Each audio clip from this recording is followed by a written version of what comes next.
Buenos días, hermanos y hermanas.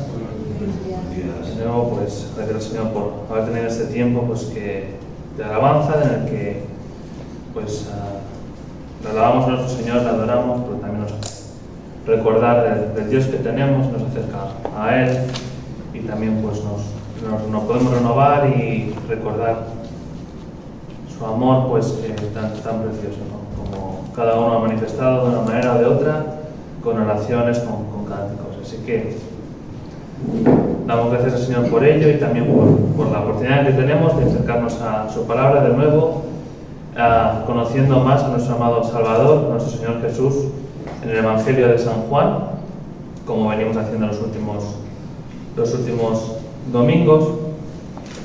Pues nos dice la Escritura, ¿no?, que andemos como Él anduvo, y para andar como Él anduvo debemos conocer pues precisamente esto, ¿no?, como Él anduvo. Y ahora vamos por el capítulo 4.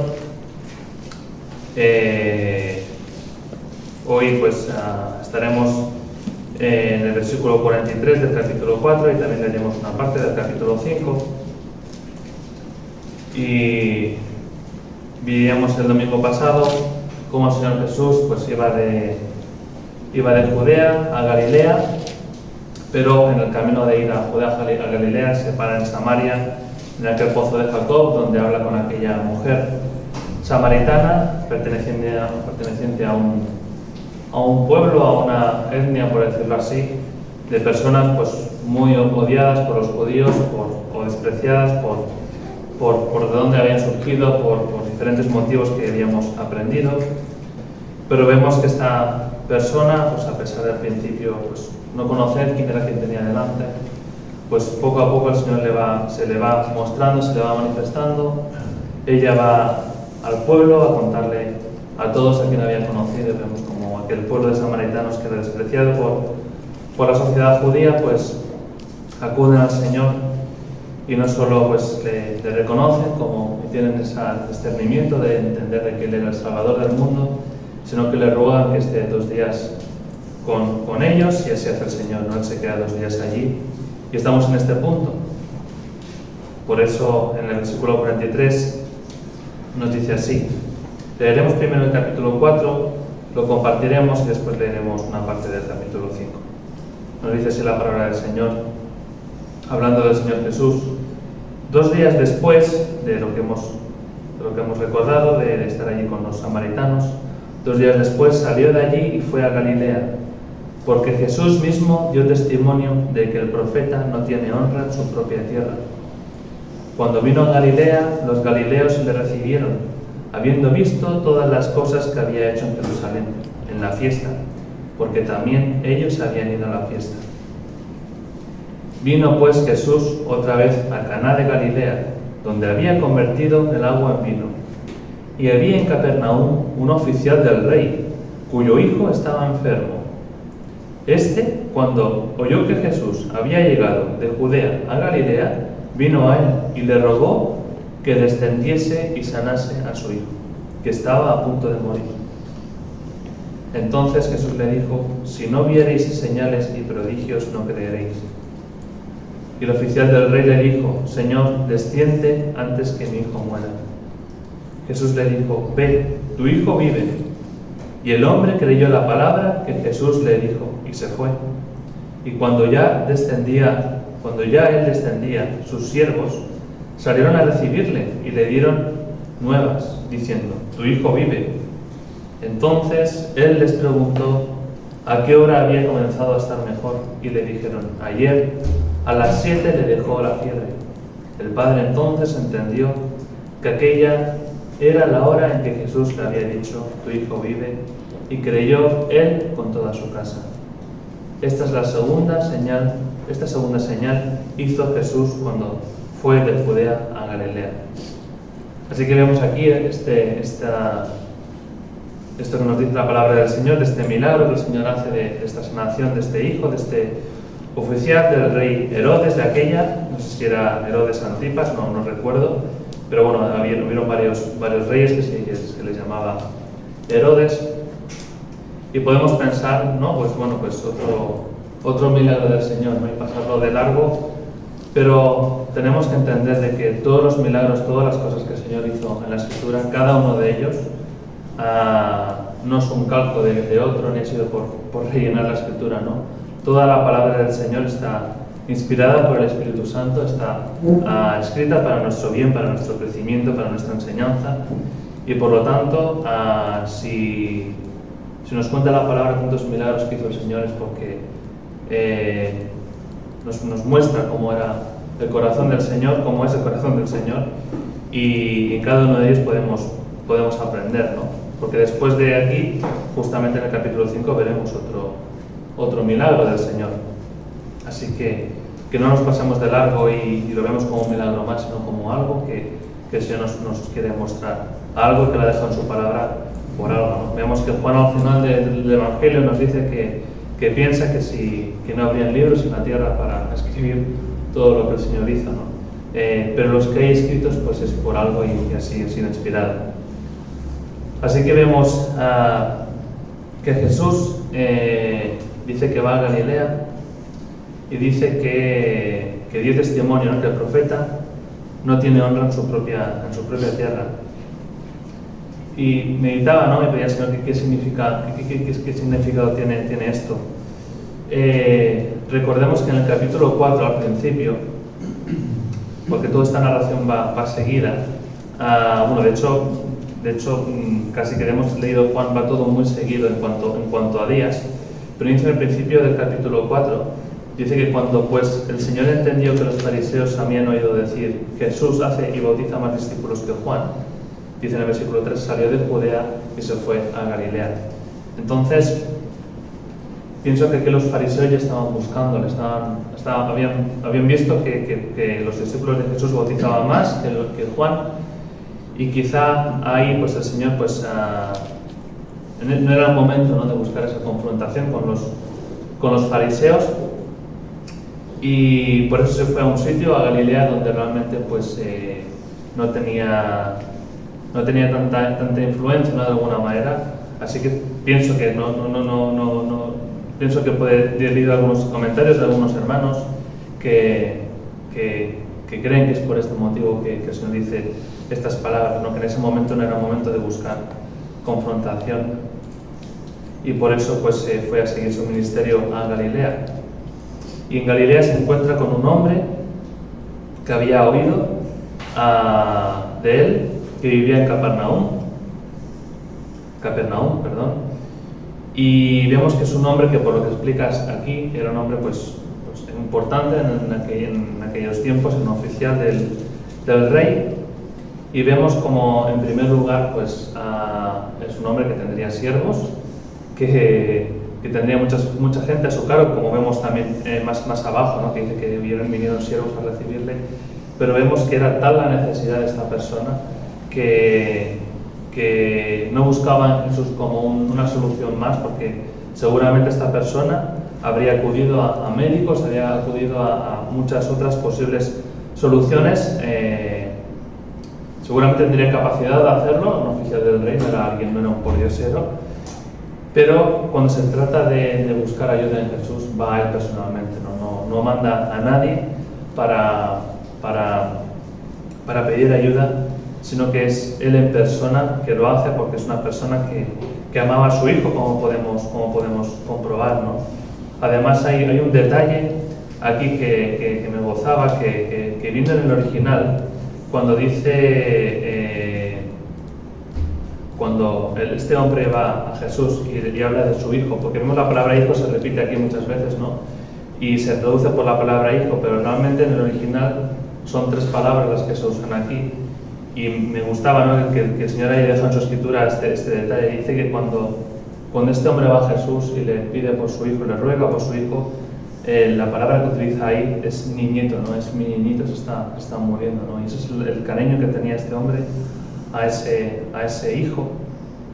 Cuando Jesús le habla cuando dice tu hijo vive, le está hablando como un hijo pues ya maduro, ¿no? Alguien que realmente pues tenía, bueno, un hijo ya pues que estaba firme, ¿no? Que realmente pues estaba estable de alguna manera, ¿no? Y cuando los siervos le dicen que, oye, tu hijo vive, utilizan la palabra de niño, ¿no? En el sentido de que el niño vive, ¿no? Como era también alguien que los siervos honraban también a su amo, le tenían aprecio y tenían aprecio a este hijo, ¿no? Así que era un detalle que también me daba alegrías de conocerlo. Vemos también que es una persona que, aunque Capernaum y Galilea, pues no estaban, y Caná, que es un sitio más específico de Galilea, no estaban muy lejos, se cree que hay unos 25 kilómetros, que venía a ser andando, venía a ser unas 5 horas, tampoco es mucho. Pero sin embargo vemos de que había dificultad de llegar a un sitio a otro porque era un terreno montañoso, y además vemos que cuando los siervos vienen a él y le dicen que tu hijo vive, y él pregunta, ¿no? A partir de qué momento él se ha puesto bien, les dice que ayer a las 7 dejó la fiebre. Así que nos hace ver de que desde que el padre fue a Jesús a pedir ayuda hasta que le siguen los siervos, pues pasa un día. Y también cuando nos dice aquí a las 7, y esto no lo sabía, también cuando Juan habla de horas, está hablando de horas en un formato romano, así que este hombre pasó toda la noche viajando, por eso en un terreno montañoso pues no eran ni 4 ni 5 horas, era bastante más, ¿no? Pero él pues hace todo porque amaba a su hijo, y así pues va al Señor, ¿no? Y también podemos ver aquí en esto que pasa con esta persona, ¿no? Que bueno, el mundo pues sufre calamidades, sufre situaciones dolorosas. Para este hombre pues estaría desesperado realmente ver su hijo, que estaba muy enfermo, que estaba a punto de morir, literalmente dice que estaba a punto de morir, pero esa desesperación le hizo ir a Jesús, ¿no? Entonces, que el Señor en su amor, en su misericordia, a veces también permite estas cosas que no podemos entender, que son pues situaciones complicadas, pero que al final pues Él hace que vengan personas a Él en esta desesperación, ¿no? Y una cosa que me chocaba es que cuando esta persona va al Señor y le ruega, ¿no? Le ruega en el 47, que descienda, ¿no? Que venga con él y sane a su hijo que estaba a punto de morir. Y el Señor lo primero que le dice, si no viereis señales y prodigios, no creeréis, ¿no? Pienso que esto el Señor lo ha hecho más veces en lo que llevamos de Evangelio, ¿no? Cuando está hablando con la mujer samaritana, pues también le dice una parte, pues, podríamos decir, negativa, pero yo creo que el Señor lo que está queriendo decir a esa persona es que al final las señales y los milagros no convierten a nadie. El Señor lo hace porque ama, y también es un camino que queda abierto ahí para que después las personas conozcan al Señor, ¿no? Pero no es la meta. La meta no es una sanación física, sino que lo que realmente el Señor quiere era que el mundo creyera que Él era el Hijo de Dios, que era el Salvador del mundo, y que lo que venía a traer es vida eterna, ¿no? Y vemos que eso es algo también que cuando reparte el pan y los peces, pues también es algo que Él se presenta como el pan de vida, como el agua de vida, como también vimos con la mujer samaritana. Pero hay algo aquí que a mí me habló al corazón, y creo que es la enseñanza que menos a mí me ha llamado más, ¿no?, la atención. Yo en estos 2 capítulos que vamos a leer, en estos 2 trozos de capítulos, hay 2 enseñanzas que a mí pues me han hablado profundamente, ¿no? Una es lo que le pide el oficial del rey. Le pide 2 cosas realmente. Le pide que descienda y que sane a su hijo. Son 2 cosas. Que venga con él y descienda. Luego se lo vuelve a decir, dice que en el 49, desciende antes que mi hijo muera. Entonces, conociendo esta historia que acabamos de leer, ¿qué podemos decir? ¿Que el Señor contestó su ruego, contestó su petición, o no la contestó? Realmente podemos pensar erróneamente que la contestó de manera incompleta, ¿no? Porque este hombre le pidió 2 cosas y solo respondió una de ellas. Jesús no fue con él, no descendió con él a su casa.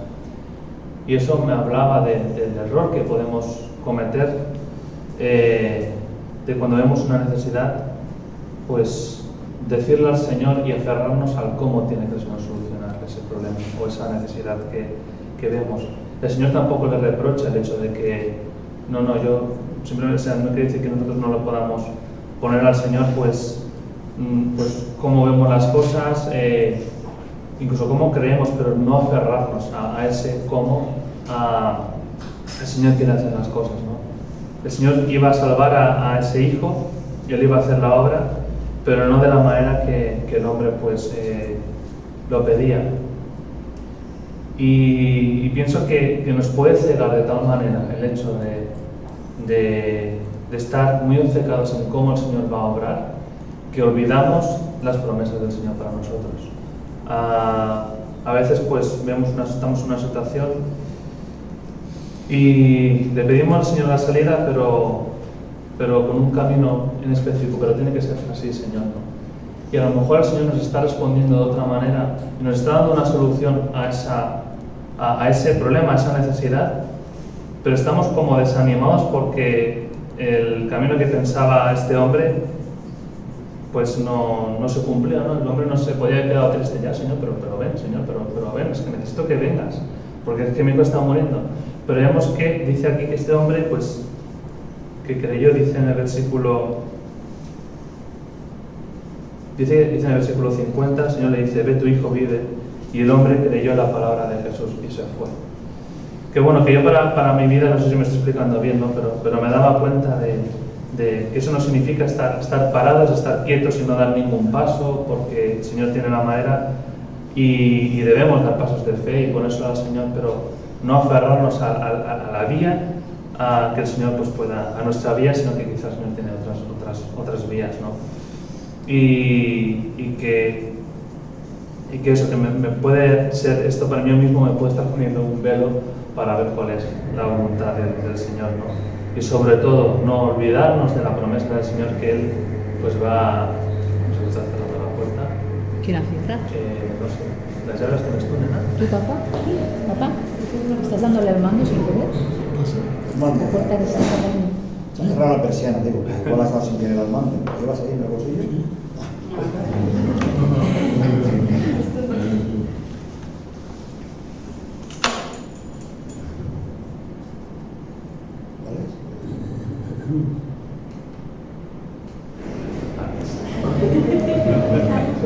La dejo aquí por si acaso. A llevar en el bolsillo la Biblia sin querer ya no está.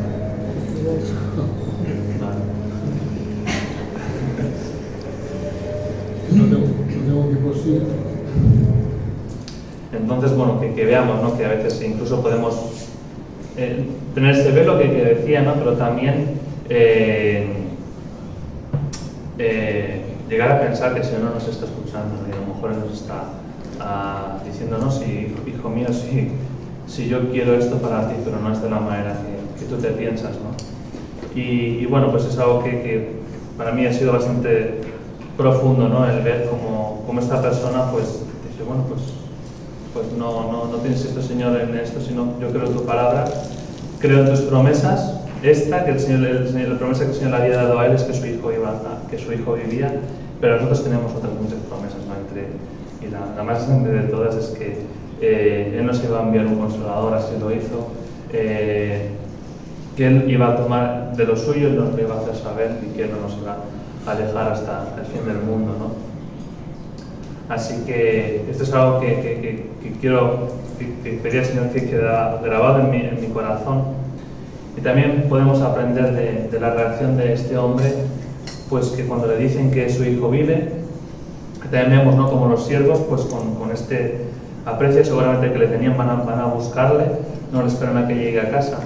Y dice, y él, pues lo primero en que se ocupa es a qué hora se le ha ido la fiebre a este hijo, ¿no? Y creo que lo que él deseaba era afirmar su fe, de que aquello no había sido una casualidad, no había sido algo fortuito, que al final pues todos los médicos que estaban allí con él o medicamentos o lo que sea era lo que le habían salvado, sino que quería saber que realmente quería afirmarse en que aquello había sido obra del Señor, ¿no? Y fijaros que dice que creyó Él con toda su casa. Así que qué bueno, ¿no? Que cuando se nos hace pasar también experiencias en que nuestra fe es afirmada, y también cuando nuestra fe es afirmada, pues también con esa firmeza pues lo transmitimos a los que nos rodean y es de bendición, ¿no? Y vemos que aquí en este caso, pues como os decía al principio, el propósito del Señor no era simplemente sanar a aquel hijo de esa enfermedad física, sino era salvar aquella casa. Y vemos una vez más como esta acción, este milagro del Señor que solucionaba un problema temporal, como era el tema de esta enfermedad, pero podrían ser otros problemas temporales, abrió el camino para que esas personas pues, conocieran al Señor. No fue la meta, sino fue la vía, este milagro para que realmente conocieran al Señor, ¿no?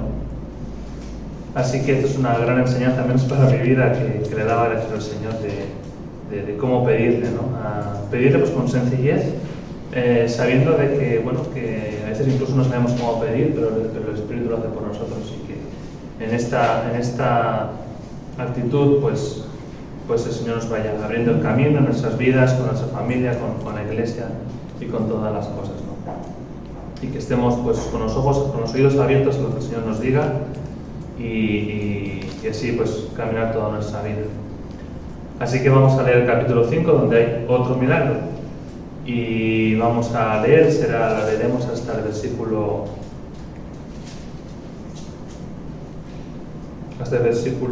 9. Del versículo 1 al versículo 9, capítulo 5. El paralítico de Betesda, titula en mi Biblia.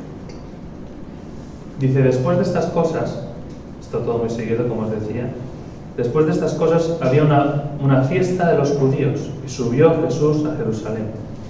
Y hay en Jerusalén, cerca de la puerta de las ovejas, un estanque llamado en hebreo Betesda, el cual tiene 5 pórticos. En estos yacía una multitud de enfermos, ciegos, cojos y paralíticos, que esperaban el movimiento del agua. Porque un ángel descendía de tiempo en tiempo al estanque y agitaba el agua, y el que primero descendía al estanque, después del movimiento del agua, quedaba sano de cualquier enfermedad que tuviese. Y había allí un hombre que hacía 38 años que estaba enfermo. Cuando Jesús lo vio acostado, supo que llevaba ya mucho tiempo así, le dijo, ¿quieres ser sano? Señor, le respondió el enfermo, no tengo quien me meta en el estanque cuando se agita el agua. Y entre tanto que yo voy, otro desciende antes que yo. Jesús le dijo, levántate, toma tu lecho y anda. Y al instante aquel hombre fue sanado, y tomó su lecho y anduvo. Y era el día de reposo aquel día. Así que vemos aquí esta situación en la que el Señor pues muestra misericordia una vez más, porque es lo que se dedicó a mostrar desde el momento que empezó su ministerio. Nos dice aquí que había una fiesta de los judíos. En principio no era la Pascua, porque por los tiempos en los que se narra y demás, ¿no? Pero vemos que también en toda circunstancia el Señor veía una oportunidad para hacer misericordia, pero sobre todo lo que me fijaba, viendo también lo que acababa de hacer en Samaria, que el Señor Jesús no fue en primer lugar, no fue de turismo por Israel, no a ver los palacios de Herodes, no fue a ver las sinagogas, estuvo en sinagogas, pero no fue su principal sitio, sino que hasta ahora lo que hemos visto es que se fue a hablar a un pueblo de samaritanos, donde, Sicar creo que se llamaba, ¿no? Donde pues no tenían ninguna buena reputación. Ahora va a Jerusalén y se va a uno de los peores sitios de Jerusalén, un lugar donde había multitud de enfermos, cojos, ciegos. Realmente, humanamente aquello no era nada agradable. No sé si nos podemos hacer a la idea de un lugar que dice que había 5 pórticos. Unos pórticos eran un lugar techado con unas columnas donde las personas pues se podían refugiar allí, y estaban allí pues como si fuera un hospital, ¿no? Realmente pues se cree que también personas que les ayudaban. Pasaba esto del estanque, pero que era un lugar pues desolador, pienso yo, ¿no? Un lugar donde lo único que se podía ver era tristeza, dolor, desesperación, y Jesús, en lugar de ir a los sitios más emblemáticos de Jerusalén y demás, pues se va allí, ¿no? A ese lugar donde muchas personas huirían para ir, ¿no? Pero centrándonos ahora mismo en lo que era este lugar de Betesda. Betesda significa casa de misericordia. Y yo meditaba, ¿no? Si comparamos Betesda con lo que podría ser la iglesia hoy en día, ¿no? El llevar a las personas a Jesús, pues no solamente es desear que vengan a este lugar de reunión o a cualquier otro lugar de reunión, que claro que es bueno, ¿no? Que escuchen, porque al final es la palabra la que tiene poder y usada por su Espíritu. Pero vemos que aún estando en ese lugar allí, pues no había nadie que le había bajado, que le había llevado al estanque cuando él lo necesitara, ¿no? Entonces vemos que a las personas que el Señor pone en su camino, que les llevemos a Jesús, que requiere que haya un acompañamiento de no solamente que estén en ese lugar, sino que haya alguien que les pudiera, pues, de una manera pues práctica, pues bajar al estanque, porque esta persona, además lo triste es que esta persona era su dolor, su daño no era que fuera ciego o otra cosa que podría desplazarse hasta el estanque, sino que era paralítico. O sea, por su estado físico, precisamente ese estado físico no le permitía trasladarse, ¿no? Así que al final, hermanos, yo lo que me doy cuenta es que debemos tener, el Señor nos va a usar de distintas maneras, no tiene por qué ser de esta manera, pero que tengamos esta sensibilidad de ver que hay personas que por su estado físico, por su situación, sea cual sea, pues que tienen impedimento por poder pues escuchar de la palabra, y a veces hay que ir a esos lugares como hospitales, como cárceles, y que estén en nuestras oraciones estos hermanos que tienen la oportunidad de poder ir a estos lugares donde realmente no lo hacen no para pasarlo bien, sino que van para llevar el Evangelio y entendiendo que es Dios el que da sanidad, ¿no? Porque aquí al final del estanque era un ángel que movía estas aguas, que Dios es el que da sanidad, ¿no? Pero que tengamos sensibilidad por orar por todas estas personas, ¿no? Los miércoles, pues nuestro hermano José nos recuerda muchas veces, ¿no? Aquellas personas que están sufriendo persecución, hijos de Dios, que el hecho de saber que hay dos hermanos en otros lugares que están orando por ellos, pues esto les consuela y les anima. Pero también hay otros hermanos que lo están pasando mal, muy cerca de nosotros, pues por llevar el Evangelio, ¿no? Hace poco conocimos a un hermano, ¿no? que vino el domingo, que había estado con una persona pues toda la noche, que estaba con las drogas, el alcohol, y que había estado arrastrando de él por toda la noche, ¿no? Así que a veces pues podemos estar cerrados, ¿no? en la iglesia y demás, y no darnos cuenta que a veces hay que salir a buscar a aquellas personas que ni siquiera tienen la oportunidad de si no el Señor nos pone un hermano que les lleve a llevar el Evangelio, pues no van a poder venir, ¿no? Y que sobre todo también viendo la necesidad que hay en el mundo, y que realmente pues nos incomoda muchas veces, ¿no? Pero que nos tiene que hacer sensibles de la necesidad que hay, y también del agradecimiento que tiene que haber en nuestro corazón, que muchas veces somos insensibles a ello también, ¿no? Y que si tenemos salud, que sea para servir al Señor con todas nuestras fuerzas, y que además que pensemos que no somos nuestros, que nuestra salud al final también es algo que debemos de cuidar, ¿no? Normalmente hay hermanos y personas que por causa de esta naturaleza caída pues podemos tener enfermedades que no las buscamos, ¿no? Pero en lo que esté en nuestra parte, pues yo creo que glorifica al Señor, ¿no? Que cuidemos nuestra salud para poder servirle, ¿no? Porque hay personas que realmente tienen problemas muy graves, ¿no? Y pensaba, ¿no? en esta persona, 38 años. No sé la edad que tendría, pero para mí que nació paralítico, que no había conocido quizá un solo día en su vida de visualizar un poco de luz. 38 años, no sé, se dice muy rápido, hermanos, es casi mi edad.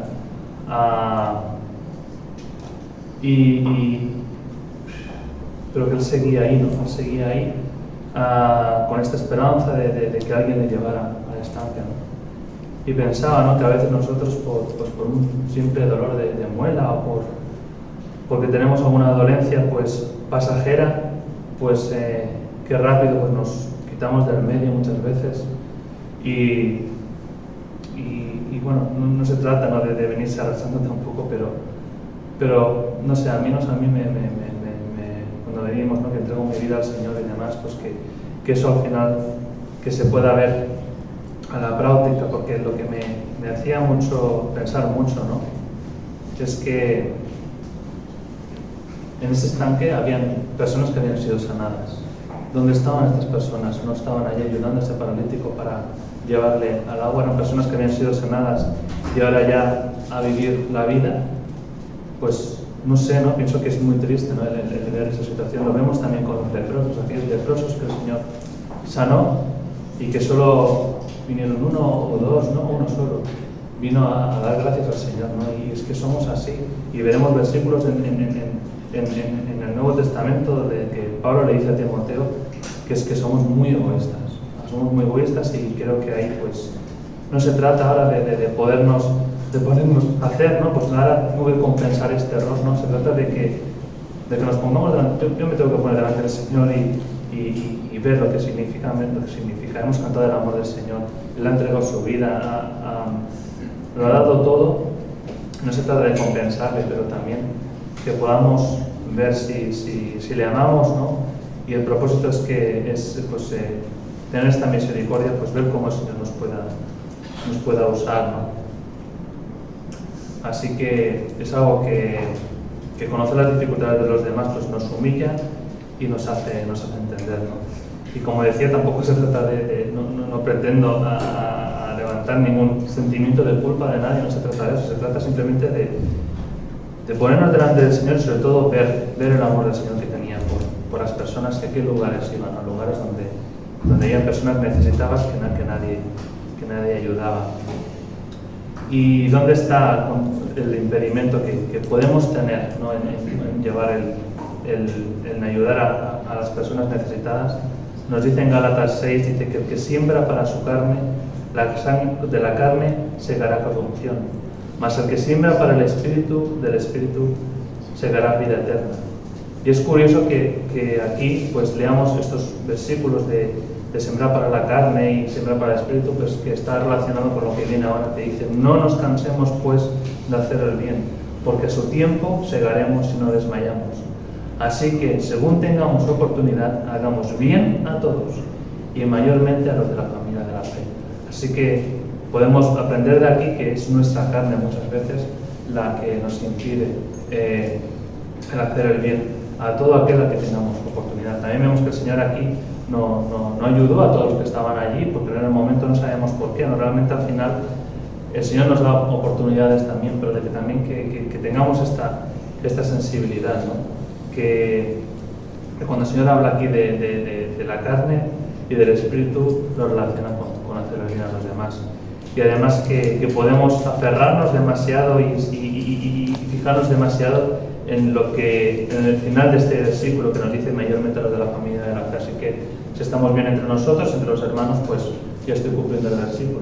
Pero es una manera muy completa de ver este versículo. Nos dice que hagamos bien a todos, y mayormente a los de la familia de la fe, pero eso no excluye a las demás personas que están en lugares como Bethesda, en los que pues necesitan ese tipo de ayuda, ¿no? También dice Pablo a los filipenses, hablando de Timoteo, le dice: espero en el Señor Jesús enviaros pronto a Timoteo, para que yo también esté de buen ánimo al saber de vuestro estado. Pues a ninguno tengo del mismo ánimo y que tan sinceramente se interese por vosotros, porque todos buscan lo suyo propio y no lo que es en Cristo Jesús. Entonces, que nos podamos poner delante del Señor, ¿no? Que Señor, que podamos ser como ese Timoteo, ¿no? Que el interesarnos por los demás que sea algo sincero, ¿no? No buscando lo nuestro propio, que no es en Cristo Jesús, ¿no? Así que veía una actitud pues correcta que el Señor busca también, y que esto creo que el Señor va a obrar a nosotros en la medida que deseemos andar como Él anduvo y de conocer cada vez más a nuestro Señor Jesús. Pienso que también el ayudar a los demás, este deseo de ayudar a los demás, no se tiene que convertir en algo pues como una especie de obsesión para callar nuestra conciencia, y que en el camino nos dejemos pues otras prioridades, ¿no? Que es el cultivar, el trabajar nuestra relación de intimidad con el Señor, buscando la guía de su Espíritu. No podemos dejar de lado tampoco nuestra familia, porque el Señor nos pide pues que proveamos para los nuestros. No podemos dejar de lado a los hermanos, realmente una cosa no está reñida por la otra.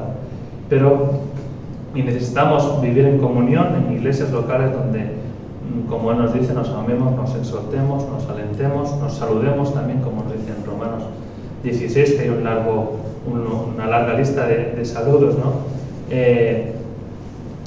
Pero que tampoco excluyamos esta parte de nuestro vivir, ¿no? Y que el Señor nos dice en su palabra también, ¿no? Que en lo poco has sido fiel, en lo mucho te pondré. Quizá queremos llegar a lo grande saltándonos en lo poco has sido fiel, ¿no? A veces queremos pues hacer grandes cosas, pero fallamos en las cosas pequeñas. ¿No? Pienso de que es que en las cosas pequeñas de nuestra vida, las pequeñitas cosas que no les damos importancia, donde ahí a lo mejor nos descuidamos y no somos fieles al Señor. ¿No? Empecemos por ahí, buscando la fidelidad en nuestro día a día, en nuestro trabajo, nuestra integridad, como algún hermano ha orado en esta mañana. Y es que en lo poco donde el Señor nos puede usar. Y sobre todo lo que decía antes, pienso que ser agradecidos al Señor, ¿no? Y creo que muchas veces lo olvidamos, y gracias al Señor que nos vuelve a atraer a Él. Y así bueno, y andando un poco más en esto del estanque, ¿no? Lo relacionamos un poco con lo del pozo de Jacob, ¿no? Porque al final el Señor compara el pozo de Jacob con las aguas vivas que Él estaba ofreciendo a aquella mujer que decía que el que bebiera de ese pozo volverá a tener sed, pero el que beba del agua que yo le daré, correrán de él aguas vivas, ¿no? Que fluyen para vida eterna. Y vemos que este agua de este estanque, estando estancada, no servía de nada. Esta agua ahí estancada, pues no tenía nada. Sin embargo, cuando un ángel movía esas aguas, entonces habían personas que podían ir a ese estanque y eran sanados. Así que eso me hablaba también de nosotros mismos, ¿no? También que el Señor nos mueva, ¿no? Como ese estanque de alguna manera, que estando quietos, pues pienso que tampoco somos de bendición y bueno, quiero que se me entienda, ¿no? A todo esto, buscando la guía del Señor, se trata de hacer nosotros y ponernos, pero realmente también vemos que esa agua estancada, pues no, hasta que alguien no la movía, pues no tenía ese poder, ¿no? Y que el Señor nos puede mover, ¿no? Conociéndole a Él, conociendo su palabra, con su Espíritu Él nos quiere mover y que seamos sensibles a ello, ¿no? Hay otra cosa también que vemos que el Señor hace aquí, que lo hizo más veces, que parece una pregunta pues bastante obvia la respuesta. Le dice a esa persona, paralítico, 38 años, el Señor dice que lo supo, pues quizás se lo revelaría el Padre, el Espíritu, se lo diría a alguien, no lo sabemos, pero dice que él supo, cuando le vio, cuando le vio y supo que había estado por 38 años, le pregunta, ¿no? ¿Quieres ser sano? Podemos pensar que es una pregunta que no es necesaria, ¿no? Pues claro que quiere ser sano, ¿no? Vemos también en otros evangelios, creo que es en Lucas y en Marcos, donde hay aquel ciego que el Señor le dice, ¿no? ¿Qué quieres que te haga? El ciego le dice, pues que pueda haber, Señor, ¿no? Y esto creo que está muy relacionado también con que para que alguien se vea necesitado del Señor y clama al Señor, tiene que reconocer su estado, ¿no? Tiene que reconocer que necesita al Señor. Esta persona tenía que, de alguna manera, pues, poder expresarse de que llevo 38 años así. Le expresa al Señor, se le abre, se le dice no solamente que era paralítico, sino que él deseaba ir al estanque, pero no podía. Pero que al final, que yo creo que el hecho de evangelizar, de hablar de alguien al Señor, es hablar del amor del Señor, pero también es hablar del gran problema de la humanidad, ¿no? Es que le ha dado la espalda a Dios. Entonces, el Señor hace esta pregunta y esta persona pues dice, sí, quiero sanar, ¿no? Y puede que en algún momento pues podamos llevar el Evangelio o hablar de alguien del Señor y que no vea esta necesidad. Yo creo que debemos ahí pues tener paciencia, porque al final el que abre los ojos no somos nosotros. Nosotros tenemos que predicar el Evangelio, pero tampoco exasperarnos, sino no se trata de desentendernos de esas personas porque me han dicho ya que yo no necesito al Señor para nada. No, realmente ahí donde tenemos que hacer es orar por ellos y pedir que el Señor pues quebrante sus corazones, que puedan ver la necesidad que tienen de Él y no olvidarnos de ellos, pero no perder de vista nunca de que Él es el que hace la obra, es el que abre los ojos. Y pienso que entre nosotros también me sentía pues muy redarguido, ¿no? Con nuestros hermanos, con nuestros hijos, que a veces pues quizá creemos nosotros porque también como padres nos equivocamos mucho, ¿no? Que hay algo que en ese momento pues no entienden y nos ponemos ahí, queremos hacerles entender sin ver que ellos son del Señor también y que a veces pues el Señor tiene su tiempo también y a veces pues podemos pues herir y bueno, lo hacemos, ¿no? Hacemos daño y que si a veces vemos algo que vemos que no está entendiendo, pues que también tengamos paciencia, porque el Señor pues ha tenido, al menos conmigo, ha tenido y tiene una paciencia infinita, ¿no? Y entonces evitamos que como esta persona que dice aquí, este paralítico, que se abra al Señor y le diga pues cuál era su problema, ¿no? Que le dice que no tengo quien me meta en el estanque cuando se agita el agua, ¿no? Y dice que entre tanto que yo voy hay otro que ya ha descendido antes que yo. Así que pues estas son las dos grandes enseñanzas que al menos pues el Señor me hablaba en esos dos pasajes. Y también veía una similitud entre los dos milagros relacionados con la primera enseñanza, ¿no? que el Señor me hablaba. Una es que este hombre, el primero, el oficial del rey que tenía este hijo, le dice al Señor que descienda y le sane, y el Señor le sana. Y el Señor con este paralítico tampoco hace exactamente lo que quizá el paralítico esperara, ¿no? Que se pusiera ahí el Señor y cuando las aguas se removieran, pues el Señor le llevara. El paralítico, la única solución que veía era que alguien le llevara a que nada más esas aguas fueran removidas, que alguien le llevara. Pero el Señor tenía otro camino para él. Tenía otro camino que fue pues sanarle con su poder, ¿no? Sin hacerlo de la manera que este paralítico iba a pensar. Y pensaba, ¿no? Cuando se decía de la comodidad y el egoísmo que muchas veces se puede manifestar en nosotros, que esto el Señor además lo hizo en 10 de reposo, por lo que se buscó un problema. En lugar de decir qué bien, gloria al Señor, que hay alguien que esté sanado, así que veremos, si el Señor lo permite, el próximo domingo, que creo que ya le buscaban para matarle, nada más había empezado, ¿no? Y esto el Señor lo hizo un día de reposo. Realmente todo el ritual que tenían los judíos del día de reposo, de hacer unas cosas para el Señor, porque se supone que el día de reposo era para el Señor puso antes el ayudar a esta persona, que no quiere decir que no nos debamos de reunir, que no debamos de tener los cultos, no, pero que a veces que no perdamos de vista cuál es el propósito del Señor para el mundo, ¿no? Para que le conozca y Él les pueda salvar, ¿no? Así que podamos pues los pasos que vayamos dando cada uno en su vida, como iglesia, como familias, que sean, pues bueno, en esta sencillez de exponer al Señor el problema, de sí, decirle, Señor, pues yo creo que es por aquí, pero si es por otro lado, Señor, pues muéstramelo y que tú pues me hables, ¿no? Y que a veces, pues seguramente, justamente ayer lo hablaba con un hermano, fuimos allí a la playa en Vilanova y me decía un hermano, dice, es que a veces la voluntad del Señor, dice, no la vemos hasta que ha pasado, normalmente miramos para atrás y dices, mira, esto era la voluntad del Señor y ni siquiera me estaba dando cuenta, estaba caminando y el Señor me estaba llevando en su voluntad, aunque en ese momento no lo estaba viendo, ¿no?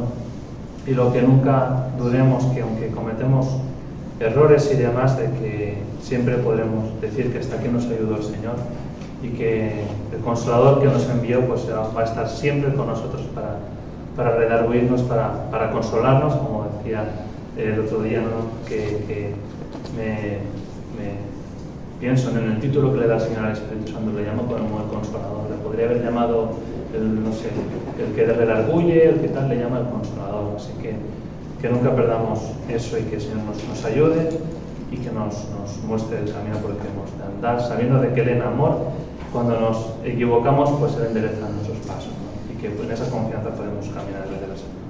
Pues era esto lo que el Señor me había hablado en estos dos pasajes, así que el Señor nos bendiga mucho y que abra nuestros corazones.